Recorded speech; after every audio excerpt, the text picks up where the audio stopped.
आज मला नवऱ्याची खूप आठवण येत होती. त्यांना फोन करावा असं मनात आलं. मग ठरवलं, घरातली कामं आवरते आणि दुपारी 12 वाजता निवांतपणे फोन करते. भांडी धुतली व बाकीची आवराआवर केली. जेवणही करून घेतलं. 12 वाजून 5 मिनिटांनी मोबाईल हातात घेतला आणि संजयजीचा नंबर डायल केला. बराच वेळ रिंग वाजत राहिली, पण त्याने फोन उचलला नाही. 2-3 वेळा प्रयत्न केला, पण प्रतिसाद मिळाला नाही.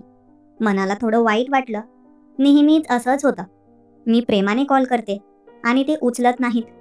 कधीकधी तर दिवसभर तिकडून कॉलचा रिप्लायही येत नाहीत. मी थोडा वेळ वाट पाहिली, पण त्यांचा कॉल आला नाही. मन निराश झालं. घरात काहीच मन लागत नव्हतं. पण काय करणार मी? सासूला जेवण वाढलं, तिच्या गोळ्या दिल्या. मग ती रूममध्ये जाऊन झोपली. माझी भूक गेली होती. 6 महिने झाले. माझे पती संजय भेटले नाहीत. ते नेहमी कामात बिझी असल्याचं कारण सांगतात. दिवाळीच्या वेळीही फक्त 2-3 दिवस थांबले आणि परत निघून गेले. 1 वाजता पुन्हा कॉल केला, पण तो उचलला नाही. आता मन अधिकच खट्टू झालं. दुपारी अन्नाचे 2 घास खाल्ले, पण मनात उदासी भरली होती. घरात कंटाळा आला होता. सासूच्या रूममध्ये जाऊन पाहिलं तर ती झोपली होती. शेजारच्या बाईकडे जावं असं वाटलं, पण तीही गावाला गेलेली. मग ठरवलं, शेतात जाऊ, भाजी तोडून आणू, फेरफटका मारू. तेवढंच मन रमेल आणि वेळही जाईल. सासूच्या खोलीत गेले आणि जोराच्या आवाजाने विचारलं, सासूबाई, मी थोडं शेतात जाऊन येऊ का? हो, जा की. बरं, आधी मला थोडं पाणी दे, ती म्हणाली. मी स्वयंपाकघरात गेले, पाण्याचा तांब्या भरला आणि सासूला दिला. मग शेताकडे निघाले. आमचं शेत घरापासून सुमारे 1 किलोमीटर अंतरावर आहे. थोडं चालून मी शेतात पोहोचले. शेतात पत्र्याचा शेड होता, तिथे गेले, पण कोणीच दिसलं नाही. आज कोणतीही बाई कामाला आली नव्हती असं वाटलं. इकडे तिकडे नजर फिरवली तर लांब आमचा शेतात काम करणारा गडी अर्जुन दिसला. त्यानेही मला पाहिलं, पण तो त्याच्या कामात व्यस्त होता. माझ्याकडे आला नाही. शेतात काही भेंड्या लावलेल्या होत्या. मी थोड्या भेंड्या तोडल्या भाजीसाठी. अर्जुन काम करत होता. तिकडे एक पेरूचं झाड होतं. मनात आलं, मस्त 1-2 पेरू तोडून खाऊ, म्हणून मी पेरूच्या झाडाकडे गेले. पण झाड थोडं उंच होतं. पेरू मला हाताने तोडता येणार नाही हे लक्षात आलं. मग मी तिथूनच शेतात काम करत असलेल्या अर्जुनला जोराने आवाज दिला. ए अर्जुन! त्याने तिकडून मला पाहिलं आणि म्हणाला, हो बोला मालकीनबाई. अरे इकडे ये ना. हो, आलो आलो. त्याने तिकडूनच जोराने आवाज दिला आणि हाताने इशाराही केला. लगेचच अर्जुन चालत चालत माझ्याकडे आला. माझ्याजवळ येऊन म्हणाला, बोला मालकीनबाई, काय सांगत आहात? अरे अर्जुन, मला काही पेरू हवे होते, पण बघ ना, पेरूचं झाड खूप उंच आहे. मला ते तोडता येत नाही. अहो मालकीनबाई, तुम्ही काळजी करू नका, मी तोडून देतो की. सांगायचं ना मला? हो, मग त्यासाठीच बोलावलं तुला. बरं बरं, थांबा तुम्ही. अर्जुनने पायाची चप्पल काढली आणि लगेच पेरूच्या झाडावर चढला. त्याने काही मस्त पिकलेली पेरू तोडली आणि तिथूनच माझ्याकडे फेकण्याचा इशारा करू लागला. अरे थांब थांब. मी लगेच माझ्या साडीचा पदर घेतला आणि त्याला पसरवला. त्याला म्हणाले, यात टाक. ठीक आहे, तो म्हणाला. सांभाळून चला. हो हो, मी चालते बरोबर. त्याने एक पेरू तिथूनच माझ्याकडे फेकला. मी माझ्या साडीच्या झोळीत तो पेरू बरोबर झेलला. थांबा, अजून फेकतो. त्याने अजून एक पेरू तोडला आणि माझ्या साडीच्या झोळीत फेकला. आता मात्र हा पेरू थोडा मोठा होता. मी साडीचा पदर दोन्ही हातांनी पकडला होता. पेरू साडीच्या झोळीत पडल्यामुळे माझ्या हातातून पदर निसटला. पेरू दोन्ही खाली पडले आणि साडीच्या पदराला झटका लागल्यामुळे तो पदरही माझ्या खांद्यावरून खाली निसटला. मी साडीला पिन लावली नव्हती, त्यामुळे पदर अलगदच माझ्या खांद्यावरून खाली गेला. आज मी चॉकलेटी रंगाची जॉर्जेट साडी नेसली होती आणि त्यावर मॅचिंग रंगाचा ब्लाऊज घातला होता. जसा माझा साडीचा पदर खाली पडला, अर्जुनचं लक्ष माझ्याकडेच होतं. मी खूप गोंधळले. काय करावं काहीच कळालं नाही. तेवढ्यात तो म्हणाला, सॉरी सॉरी, माफ करा. जोराने पेरू फेकला गेला. मी त्याच्याकडे एकदा वर डोळे करून पाहिलं. त्याची नजर माझ्याकडेच होती. आता मात्र माझी पंचायत झाली. मी लगेच तो खाली पडलेला पदर हातात घेतला आणि खांद्यावर टाकला. मी पटकन खाली पडलेला पदर खांद्यावर टाकून व्यवस्थित केला.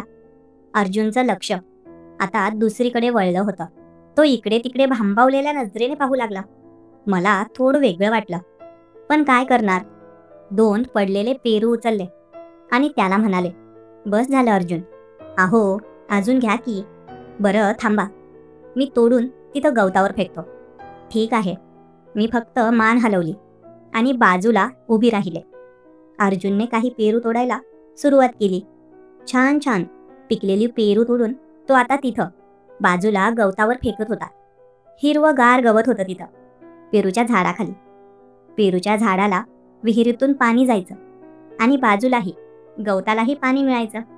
त्यामुळे ते गवत खूप हिरवंगार आणि सुंदर दिसत होतं. अर्जुनने खूप सारे पेरू तोडून खाली फेकले. अरे बाद झालं, किती पेरू तोडणार आहेस. बरं ठीक आहे, आता नाही तोडत. असं बोलून त्याने पेरू तोडायचं थांबवलं आणि मग पेरूच्या झाडावरून खाली उतरला. बरं मालकीनबाई, तुम्हाला हे पेरू देऊ का. अरे नको नको, घरी आहेत, पण एवढे नकोय मला. 4-5 घेते मी फक्त. मी अजून तिथून 2-3 पेरू उचलले आणि माझ्या साडीच्या पदरातच टाकले. मग एवढे बाकीचे पेरू काय करू मी. अरे तू खा की आणि घरी घेऊन जा. अहो, घरी पण कोणी नाही खाणार. बरं मग कोणाला देऊन टाक वाटल्यास. मी काही पिशवी वगैरे आणली नाहीये. एवढे पेरू मी काही घेऊन जाऊ शकत नाही घरी. बरं ठीक आहे, करेन मी काहीतरी त्यांचं. अहो मालकीन, तो पेरू चुकून माझ्याकडून जोराने फेकला गेला आणि मोठा होता ना तो, त्यामुळे झटका बसला वाटतं तुमच्या हाताला. माफ करा, पण लागलं नाही ना तुम्हाला. अरे नाही नाही, काही लागलं नाही. बरं मला एक विचारायचं आहे तुला. अर्जुन, हो विचारा की. अरे ते मालकांचा फोन आला होता का तुला कधी. हो, आजच आला होता. आज कधी आला होता. आत्ताच 1 तासापूर्वी आला होता. काय म्हणत होते ते. काय नाही, अशीच विचारपूस करत होते. हो का, खरं बोलतोस ना. हो, मी खोटं कशाला बोलू. हे बघा, मोबाईल काढून दाखवू का तुम्हाला. त्याने लगेच खिशातून मोबाईल काढला. हे बघा, एकदा 42 मिनिटं झाले. 42 मिनिटापूर्वीच मालकांचा फोन आला होता मला. बरं ठीक आहे, चल मी येते. हो ठीक आहे, आणि येत जा अधूनमधून शेतात काही भाजी वगैरे घ्यायला. हो येत जाईल. बाकी कसं चालू आहे तुझं. हो बघा, अगदी ठीक आहे. मग मी तिथून आता घराकडे निघू लागले. पण आता माझ्या नवऱ्याने माझ्यासोबत जे काही केलं होतं त्याचं मला खूप वाईट वाटू लागलं. म्हणजे मी एवढे कॉल केले, माझ्या नवऱ्याने माझा कॉल उचलला नाही आणि तिकडून कॉलही केला नाही. आणि काही वेळापूर्वीच त्याने अर्जुनला कॉल केला होता, पण तो असं का करतोय हे मला कळत नव्हतं. अर्जुन आमच्या शेतात काम करणारा घरी, माझा नवरा शहरात राहायचा. सर्व काही शेतीचं अर्जुन बघत असे. त्याला माझा नवरा वर्षाचे चांगले पैसेही द्यायचा, म्हणून अर्जुन देखील मन लावून काम करत असे आणि सगळ्या शेतीचा सांभाळ करत असे. खूप इमानदार आहे तो. मी आता शेतातून घराकडे येत होते, पण मनात सारखेच विचार सुरू होते. माझा नवरा माझ्याशी असं का वागतो काहीच कळत नव्हतं. हे वागणं आत्ताचं नाही, तर लग्न झाल्यापासूनच सुरू आहे. लग्नानंतर काही दिवसांतच तो पुण्याला कामासाठी निघून गेला. तिथेच तो काम करत होता. पण कितीतरी लोक पुण्यात काम करत असूनही बायकोला सोबत नेतात, पण माझा नवरा मला सोबत नेत नाही. माझं इथे गावात राहण्याचं काही विशेष कारणही नाही. तो म्हणतो की त्याच्या आईची म्हणजे माझ्या सासूची काळजी घेण्यासाठी मला गावात ठेवतो आहे. पण पुरुषप्रधान संस्कृतीत तो जसं वागेल तसं मला गप्प बसून सहन करावं लागतं. माझ्या भावना, इच्छा सर्व काही दबून गेलं आहे. आता स्वतःच्या इच्छा आणि भावना मारून टाकण्याची सवयच झाली आहे. विचार करत करतच घरी पोहोचले. घरी आल्यावर पाहिलं तर सासू उठून बसली होती. तिला चहा करून दिला आणि स्वतःही थोडा चहा घेतला. आता मात्र नवऱ्याला कॉल करायची इच्छा झाली नाही, कारण मला माहिती होतं की त्याला माझ्याशी बोलण्यात काही रस नाही. म्हणून ठरवलं की आता त्याला स्वतःहून कॉल करणार नाही. त्याची इच्छा असेल तर तो कॉल करेल, नाही तर राहू दे. माझ्या लग्नाला आता 1.5 वर्ष झालं आहे, पण माझा नवरा कधीच माझ्याशी प्रेमाने वागला नाही. संध्याकाळी स्वयंपाक केला, सासू आणि मी सोबतच जेवलो. सासूला काही सांगावं असं वाटत होतं, पण तीही काय करणार. आता म्हातारी झाली आहे, ती तरी काय बोलणार माझ्या नवऱ्याला. जेवण झाल्यावर मी माझ्या खोलीत जाऊन पलंगावर झोपले. दुसऱ्या दिवशी सकाळी 8 वाजता उठले. आंघोळ वगैरे आटोपून देवपूजा केली. सासूसाठी आणि माझ्यासाठी नाश्ता बनवला. माझी सासू म्हणजे माझी सख्खी आत्या. माझा नवरा माझ्या आत्याचा मुलगा आहे. कधी कधी वाटतं की माहेरी निघून जावं, पण तिथे गेलं तरी काय करणार. कधी कधी 15-15 दिवस माहेरी राहते, पण तिथेही लोक 17 प्रश्न विचारतात. त्यामुळे जसं आहे तसं सासरच बरं, म्हणून सासरीच राहते मन मारून. माझी सासू म्हणजे माझी आत्या तशी चांगली आहे. अधूनमधून शेतात जात असते. शेतात गेलं की थोडं बरं वाटतं. मी दिसायला साधारण आहे, अतिशय गोरीपान नाही, पण काळीही नाही. शरीराचा बांधा आकर्षक आहे. माझी उंची 5 फूट 6 इंच आहे. घरी कधी कधी पंजाबी ड्रेस नेसते, तर कधी साडी. तसं मला साडीच नेसायला आवडतं. एके दिवशी सकाळी 10 वाजता सासूबाईंनी सांगितलं, सुनंदा, गाजराचा हलवा बनवू की आज? हो, ठीक आहे बनवते, पण त्यासाठी काजू वगैरे घ्यायला दुकानात जावं लागेल. हो मग घेऊन ये की, थोडा वेळ लागेल. चालेल ना आत्याबाई? हो हो चालेल, काही हरकत नाही. मी हातातलं काम बाजूला ठेवलं. साडी आणि केस व्यवस्थित केले. दाराच्या बाहेर जाऊन चप्पल पायात घातली आणि किराणा दुकानाकडे निघाले. घरापासून किराणा दुकान थोडं लांबच होतं. जात असताना एक चौक लागतो. चौकात लोकांना बसण्यासाठी काही बाकडे ठेवले आहेत आणि ओटा देखील आहे. जसं मी तिथून निघू लागले, तिथे काही लोक बसलेले होते. माझ्या कानावर शब्द पडले, अरे बघ, अरविंदची बायको चालली आहे. लगेच दुसरा म्हणाला, हो ना यार, बघ ना, एवढी टकाटक बायको असून अरविंद कसा काय राहतो तिच्या विना एवढे दिवस पुण्याला. तेवढे तिसरा म्हणाला, हिची फिगर खूप छान आहे राव, एक नंबर. आता मात्र मला त्यांच्या शब्दांनी खूप त्रास झाला. मी फटाफट चालत किराणा दुकानात गेले. तिथून काजू घेतले आणि काही दुसरं सामानही घेतलं. घरी येताना परत त्या चौकातून यावं लागलं असतं, पण आता मला तिथून यायला भीती वाटू लागली, कारण ते सर्व तिथेच बसलेले होते आणि परत माझ्याबद्दल अशा काही चुकीच्या टिप्पणी करतील असं वाटलं. म्हणून मी दुसऱ्या रस्त्याने घरी यायचं ठरवलं. तो रस्ता थोडा लांबचा होता, पण तरीही ते मला मंजूर होतं. मला आता त्या वाईट लोकांच्या नजरेला पडायचं नव्हतं. दुसऱ्या रस्त्याने चालत चालत मी घरी पोहोचले आणि सासूबाईंसाठी गाजराचा हलवा बनवायला सुरुवात केली. काही वेळाने गाजराचा हलवा तयार झाला. सासूबाईंनी आणि मी दोघींनी सोबत जेवण केलं. सासूबाईंनी गाजराचा हलवा खाल्ला आणि खूप कौतुकही केलं. आता दिवस तसेच पुढे जात होते. नवऱ्याच्या वागणुकीत काहीच सुधारणा झाली नव्हती. तो कित्येक महिन्यांनी भेटायला यायचा, तेही काही काम निघालं की. यावेळी त्याला गावच्या तहसील ऑफिसमधून काही कागदपत्र काढायची होती, म्हणून तो घरी आला. जवळजवळ 8 महिन्यांनंतर त्याला पाहिलं. तो येणार असल्याचं त्याने आधीच कळवलं होतं, त्यामुळे मी सगळी तयारी करून ठेवली होती. पण जसा तो दारात आला तसा मी त्याला डोळे भरून पाहिलं. अपेक्षा होती की तो प्रेमाने माझ्याशी 2 शब्द बोलेल, पण तो हातातली बॅग घेऊन सरळ आत निघून गेला. माझ्या भावना मनातच राहिल्या. मी त्याला पाणी दिलं आणि चहा बनवला. नंतर म्हणाले, अहो, मी तुम्हाला किती फोन करते, पण तुम्ही माझा फोन लवकर उचलत नाहीत आणि रिप्लायही देत नाहीत.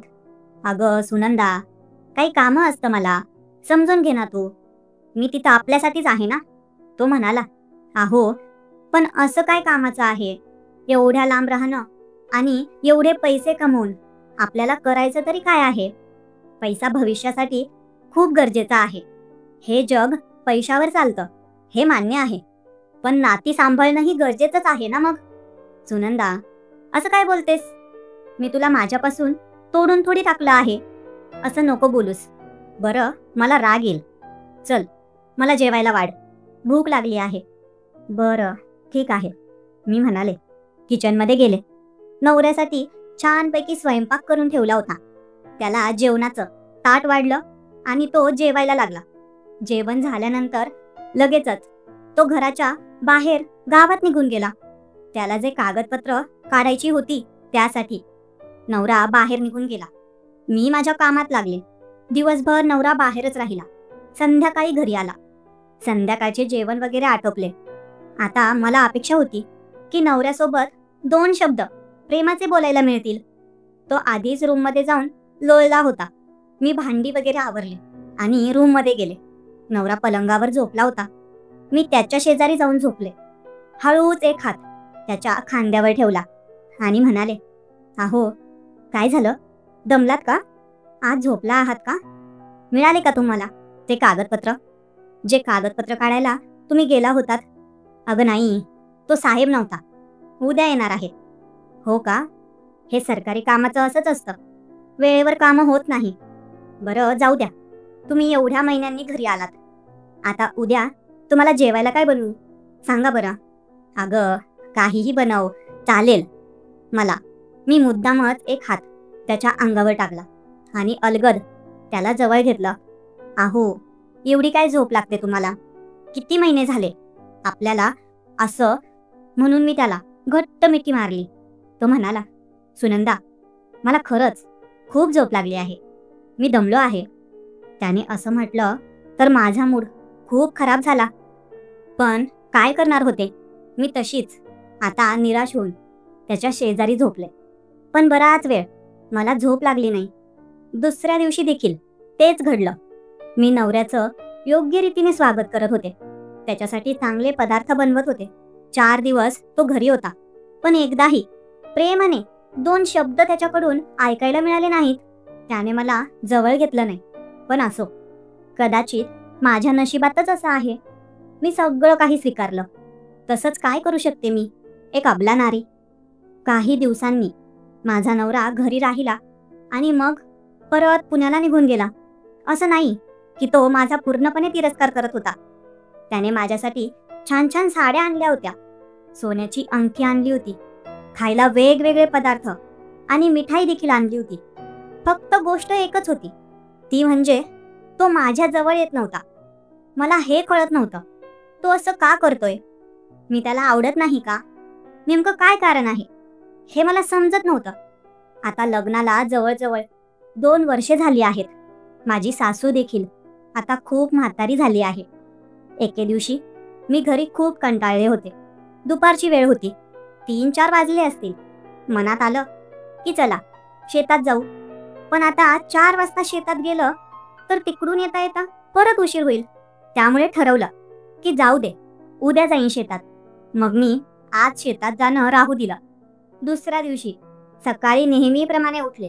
आंघोळ वगैरे करून देवपूजा केली आणि मग आज ठरवलं होतं की शेतात जायचं. त्यामुळे 12 वाजेपर्यंत जेवण वगैरे आटपून घेतलं. सासूला तिच्या गोळ्या दिल्या आणि निघाले शेताकडे. शेतात पोहोचले तर शेतात कामासाठी काही बायका आल्या होत्या. गवत काढायचं काम चालू होतं कपाशीमधून. आणि पावसाळ्याचे दिवस होते. गावातल्या बायका आलेल्या होत्या, पण त्यांच्याशी एवढी माझी ओळख नव्हती. त्यामुळे त्यांच्याशी बोलले नाही. सरळ तिकडे पत्राच्या शेडकडे गेले. तिकडे अर्जुन होता. त्याचेही काही काम चाललेलं होतं. मी पत्राच्या शेडजवळ गेले तर अर्जुनही तिकडून आला. मला पाहून थोडासा हसला. मीही थोडी हसले. तो म्हणाला, काय झालं मालकीनबाई, आज अचानक शेतात आलात? असंच आले, घरी कंटाळा येत होता म्हणून. अर्जुन म्हणाला, हो का? नको येत जाऊ का मी शेतात? अहो, येत जा की. हो का अर्जुन, मलाही शेतात यायला खूप आवडतं. पण अरे, घरी काही कामं असतात आणि सासूलाही औषधं वगैरे द्यायचं असतं, त्यामुळे जमत नाही बघ. तो म्हणाला, पण मालकीनबाई, आज पावसाचं वातावरण आहे. पाऊस येऊ शकतो बरं का? हो, येऊ देत की. मग मी काही मातीची आहे का, विरघळून जाईल? तो हसला आणि म्हणाला, अरे, तुम्ही लोक देखील पावसात ओले होतात की मग एखाद्या दिवशी मीही ओले झाले तर काय फरक पडणार आहे? बरं. तो म्हणाला, मालकीनबाई, तिकडे बघा, चवळीच्या शेंगा खूप छान आलेल्या आहेत. मी विचारलं, अरे कुठे? तो म्हणाला, तिकडे पलीकडच्या शेतात. मी त्याला विचारलं, मला नाही माहीत, पण चवळीच्या शेंगा कुठे लावल्या आहेत ते? त्यावर तो म्हणाला, बरं चला, मी दाखवतो तुम्हाला. मग आम्ही दोघं शेताचा बांध धरून पलीकडच्या शेतात जाऊ लागलो. काही वेळ चालल्यानंतर पलीकडच्या शेतात पोहोचलो. तिथं चवळी पेरलेली होती. चवळीच्या झाडांना चवळीच्या शेंगा खूप हिरव्यागार आणि छान लागलेल्या होत्या. मी मस्त चवळीच्या शेंगा तोडू लागले आणि अर्जुनही चवळीच्या शेंगा तोडून देण्यात मला मदत करत होता. आम्ही दोघांनी मिळून चवळीच्या शेंगा तोडल्या. त्यानंतर तिकडे काकडीच्या वेलीला काकड्या लागलेल्या होत्या. मी काही काकड्या घेतल्या आणि काही भेंड्या देखील तोडल्या आणि पोक्याची भाजी छान अशी आली होती. ती पोक्याची भाजी घेतली. पण आता एवढं सगळं सामान झालेलं, हे सामान कसं घेऊन जाऊ? मला तर काहीच कळत नव्हतं. तेव्हा मी अर्जुनला सांगितलं, अरे अर्जुन, एवढं सगळं सामान मी एकटी उचलून नेणार कसं? त्यावर तो म्हणाला, तुम्ही काळजी करू नका. तुम्ही एक काम करा, तुम्ही जा घरी. मी संध्याकाळी घरी येईन तेव्हा घेऊन येईल. मी म्हटलं, अरे नको, कशाला, उगाचच तुला त्रास होईल. तो म्हणाला, काळजी करू नका, मी घेऊन जाईन, तुम्ही जा घरी. मग मी थोडा वेळ शेतात टाइमपास करत राहिले. पण काही वेळाने अचानकच आभाळ भरून आलं आणि पाऊस येण्याची शक्यता वाढली. अर्जुन शेतात काम करत होता आणि मी तिकडे बाजूला फिरत होते. पण बघता बघता अचानक जोरदार पाऊस सुरू झाला. अर्जुन म्हणाला, मालकीनबाई, तिकडे पत्राच्या शेड खाली जा लवकर. मग मी तिकडे पत्राच्या शेडकडे पळू लागले. अर्जुनही धावत धावत पत्र्याच्या शेडकडे गेला. आम्ही दोघे पत्र्याच्या शेड खाली जाऊन उभे राहिलो. पण पावसामुळे आम्ही ओले झालो. त्यामुळे मी भिजले होते आणि माझी साडीही ओली झाली होती. अर्जुन माझ्या बाजूला उभा होता आणि अधूनमधून त्याचं लक्ष माझ्याकडे जात होतं. कारण पावसामुळे माझी ओली झालेली साडी माझ्या अंगावर चिटकलेली होती आणि त्यामधून माझं भरदार शरीर दिसू लागलं. मला थोडं अस्वस्थ वाटत होतं. तोही थोडा बेचैन झाला. तो म्हणाला, अहो मालकीनबाई, मला तिकडे थोडं काम आहे, मी जातो. मी त्याला विचारलं, अरे एवढा पाऊस सुरू झाला आहे, तिकडे काय करशील? अहो काही नाही मालकीन, गवत उचलावं लागेल, नाही तर पावसात भिजून जाईल आणि गडबड होईल. मी म्हटलं, बरं, थोडा पाऊस कमी होईल मग जा. त्यावर तो म्हणाला, नाही नाही, असंही मी ओला झालो आहे, जातो मी. असं म्हणून तो माझ्याकडे न बघता तिकडे निघून गेला. तो गेल्यानंतर एकदा स्वतःकडे नजर टाकली. मीही पूर्ण भिजले होते. घातलेला ब्लाऊज चिंब झाला होता आणि त्यातून अंग स्पष्ट दिसत होतं. स्वतःला पाहूनच थोडीशी घाबरले. अंगावर काटा उभा राहिला. आता मात्र लक्षात आलं, अर्जुन तिथून का निघून गेला. त्याला खरंच काही तातडीचं काम नव्हतं. मी ओलसर झाल्यामुळे कमनीय दिसत होते आणि कदाचित त्याला ते पाहून काहीच वेगळं वाटलं असेल. पण त्यानं जसा सन्मान दाखवला, त्याचा खूप अभिमान वाटला. दुसरा कोणी असता तर अशी एखादी ओली, चिंब, मोहक स्त्री समोर असताना नजरेला आवर घालू शकला नसता. पण अर्जुन तिथून निघून गेला, हेच त्याचं मोठेपण. थोडा वेळ तिथेच उभी राहिले. आता पाऊस कमी झाला होता.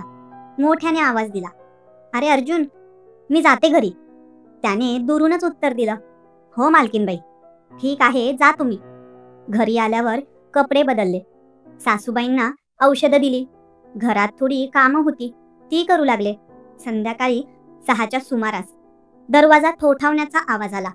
उघडून पाहिलं तर अर्जुन उभा होता. त्याच्या हातात भाजीचं गाठोडं. लगेच लक्षात आलं, दुपारी शेतातून जे काही घेतलं होतं ते तो घेऊन आला होता. त्याच्या हातातून गाठोडं घेतलं. सासूबाई बाजूलाच बसल्या होत्या. अरे अर्जुन, ये ना घरात, असं म्हणत त्याने चप्पल बाहेर काढली आणि घरात आला. खुर्चीवर बसला. अगं सुनंदा, अर्जुनसाठी चहा कर, बरं होईल त्याला.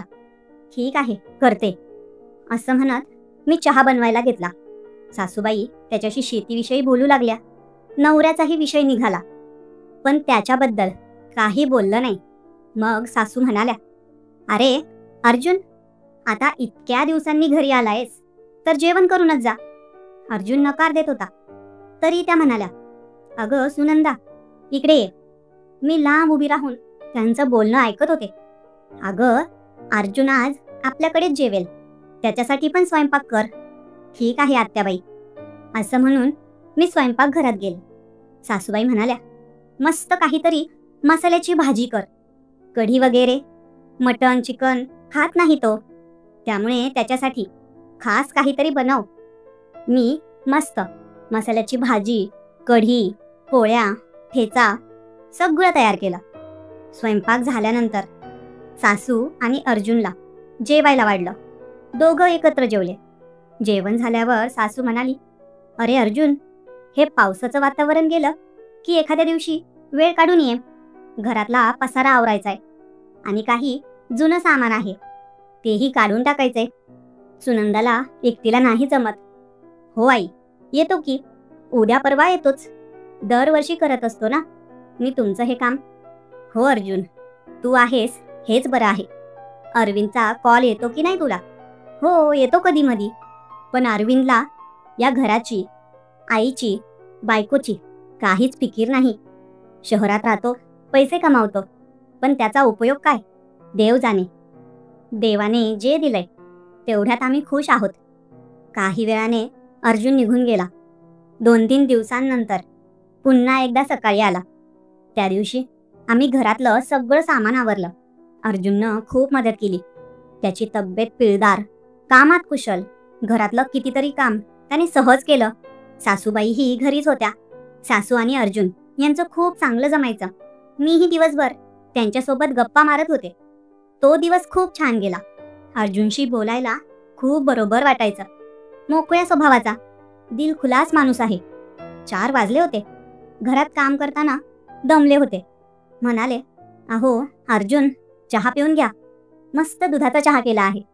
हो, थांबा मालकीनबाई, हातपाय धुवून येतो. तो बाथरूममध्ये गेला. हातपाय धुवून बाहेर आला. आणा मालकीनबाई. चहाचा कप त्याच्या हातात दिला आणि म्हणाले, अरे अर्जुन, माझं नाव सुनंदा आहे. तुम्ही मला सुनंदा म्हणाल तरी चालेल. सासूबाई दारात खुर्चीवर बसल्या होत्या. त्या हसल्या आणि म्हणाल्या, हो अर्जुन, खरं बोलते ती. तिला सुनंदा म्हण, काही हरकत नाही. बरं, ठीक आहे आई, जसं तुम्ही म्हणाल तसं. संध्याकाळपर्यंत थोडंफार काम केलं. 5 वाजेपर्यंत झालं. चला सुनंदा, मी निघतो आता. हो अर्जुन, धन्यवाद तुमचे. बरं, उद्या नाही तर परवा शेतात येणारच आहे काही भाजीपाला घ्यायला. हो, या नक्की. मग तो आपल्या घरी निघून गेला. त्या दिवशी सकाळी घरातली कामं उरकून 12 वाजता शेताकडे निघाले. शेतात कोणीच दिसत नव्हतं. कामाच्या बाया देखील आल्या नव्हत्या. पत्र्याच्या शेडजवळ गेले. अर्जुन कुठेच दिसत नव्हता. मी तिथेच थोड्या भेंड्या तोडल्या. जवळजवळ 1.5 तासाने अर्जुन रोडवरून शेताकडे येताना दिसला. मी पत्र्याच्या शेडजवळ होते. त्याने लांबूनच माझ्याकडे पाहिलं आणि जवळ आला. अरे काय झालं अर्जुन, कुठे गेला होतास? अहो सुनंदा, थोडं काम होतं घरी, म्हणून जावं लागलं. हो का, मला वाटलं कुठे गायब झालास काय. माहीत आहे, मी तुला शोधत होते. आणि आज बाया देखील आल्या नाहीत शेतात. हो ना, बाया नाही आल्या आज. पत्र्याच्या शेडच्या मागे कुंपण होतं.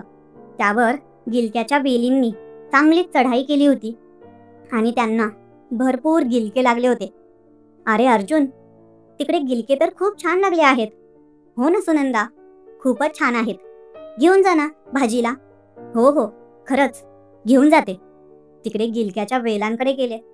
ते वेल कुंपणावर चढलेले होते. कसाबसा हात लांब करून गिलके तोडायला सुरुवात केली, पण माझा हात पुरत नव्हता. साडी कमरेला आवळली आणि पुन्हा हात लांब करून वेल धरून काही गिलके तोडले. पण वेल काटेरी झाडावर जडलेला होता. काट्यांमुळे त्रास होत होता. तरीही प्रयत्न करत राहिले. अचानक माझ्या पायाला काहीतरी जोरात टोचलं. कदाचित काटाच होता. जोराच्या टोचण्यामुळे माझ्या तोंडून न कळतच निघून गेलं. बाई ग मेले. जशी मी ओरडले, अर्जुन तिकडून धावतच आला. हातातली गिलके मी खाली टाकली आणि तिथेच बसले. तो जवळ येताच विचारलं, काय झालं सुनंदा? अहो, इथे कुठेतरी काटा टोचला वाटतं. इथं खूप काटे आहेत. बघून चालायला हवं होतं. हो ना, मला माहित नव्हतं. खूप वेदना होतात. माझ्या चेहऱ्यावर स्पष्ट दिसत होतं. मी वेदनेने कुरकुरत होते. टेन्शन घेऊ नका, थांबा, मी काढतो काटा. तो माझ्याजवळ बसला. माझ्या पायात काटा घुसला होता. चप्पल बाजूला झाली होती आणि तिथेच काटा रुतलेला होता. पाहिलत का? इथे काटा रुतलाय. थोडा त्रास होईल, पण काढल्यावर बरं वाटेल. बरं. मी फक्त मान हलवली. त्याने काटा 2 बोटांनी हळूच पकडला आणि खेचून बाहेर काढला. काटा बाहेर येतानाचा त्रास असह्य होता. बाई ग, मी जोरात ओरडले. झालं झालं, निघाला काटा. वेदनांमुळे मी डोळे बंद केले आणि तिथल्या गवतावरच बसून राहिले. तोही शेजारी बसला. आता त्रास होणार नाही, उभे राहा बरं. त्याचा हात धरून मी हळूहळू उभी राहिले. पण उजव्या पायात काटा होता, त्यामुळे टेकवताच वेदना जाणवली. अरे, खूप दुखतंय. हो, काटा आत खोल गेला होता ना, म्हणून. आता थोडा वेळ त्रास होईल. आता काय करू? हळूहळू शेडपर्यंत या. तिथं आराम केलात की बरं वाटेल. ठीक आहे.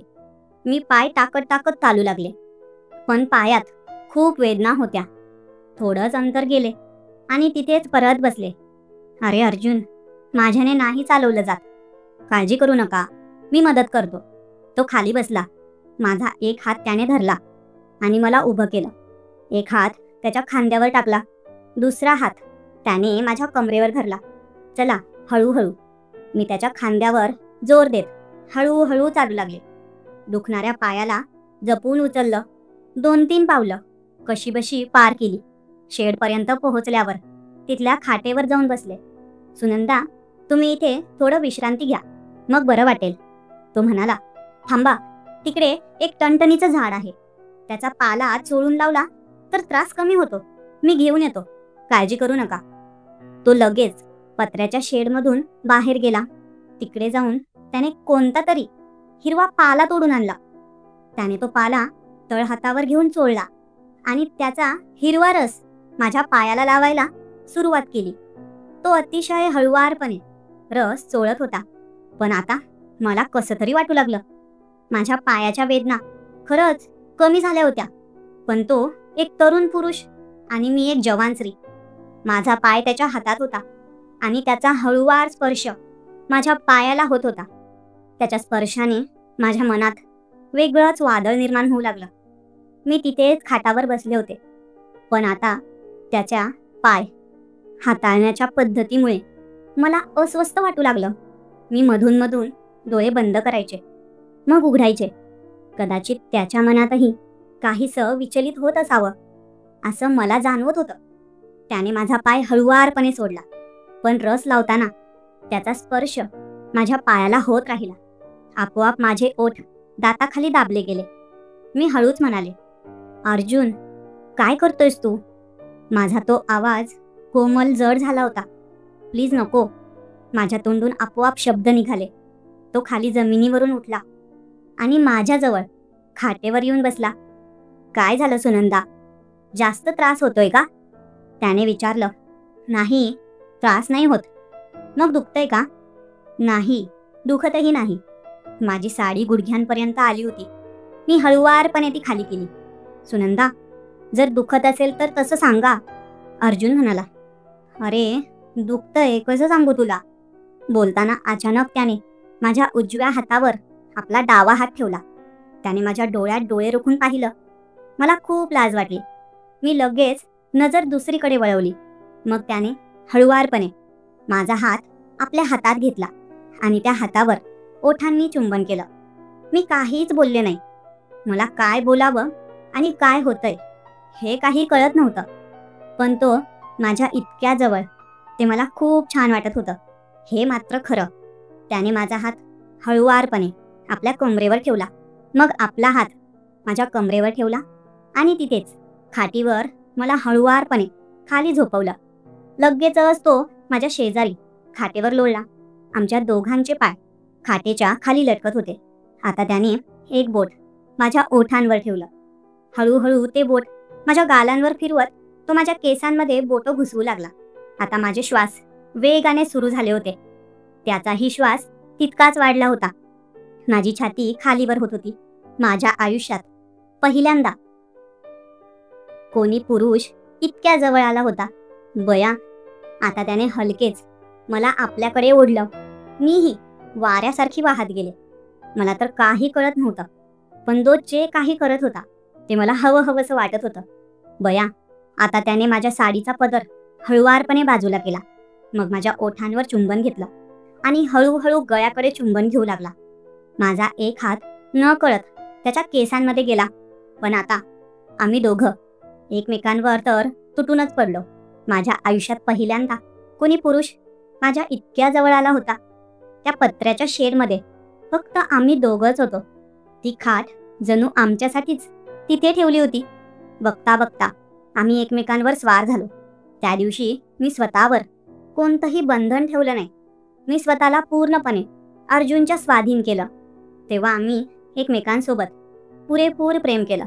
बराच वेळ आम्ही एकमेकांमध्ये हरवून गेलो होतो. कधी 3 तास निघून गेले हे कळलंच नाही. भानावर आल्यावर मला ध्यान आलं, खूप वेळ निघून गेला होता.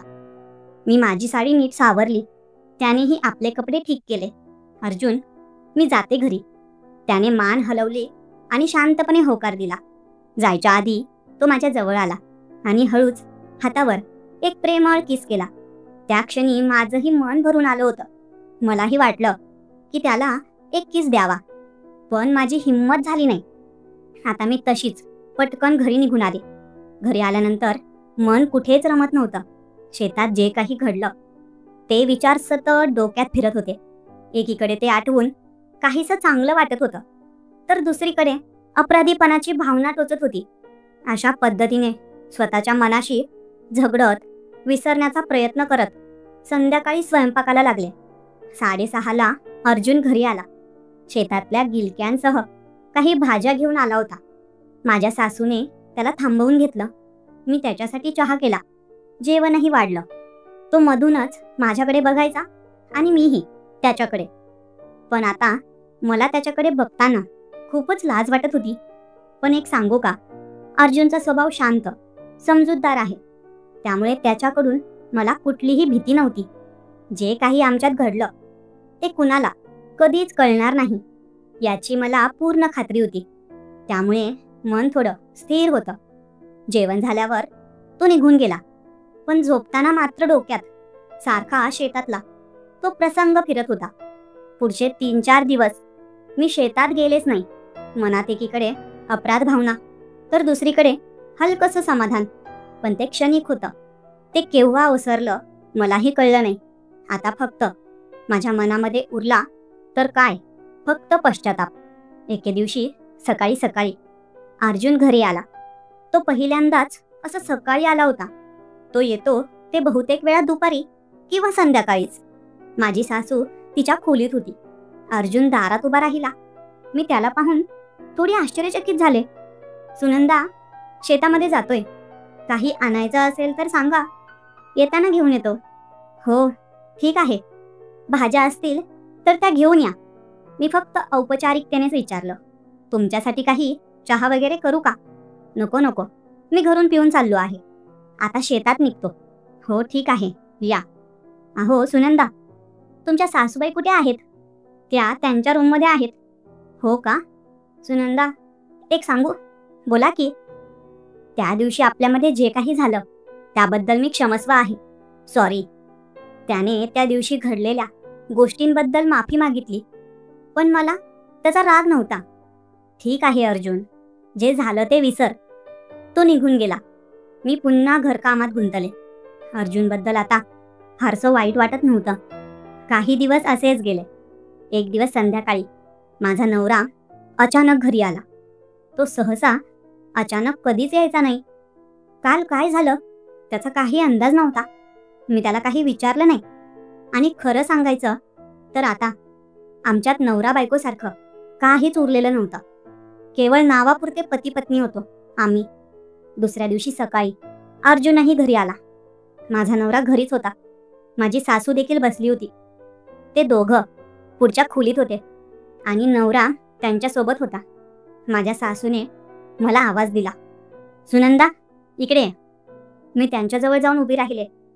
काय झालं सासूबाई, चहा बनवू का? अगं नाही, तुझ्याशी काही बोलायचं आहे. हो सांगा ना.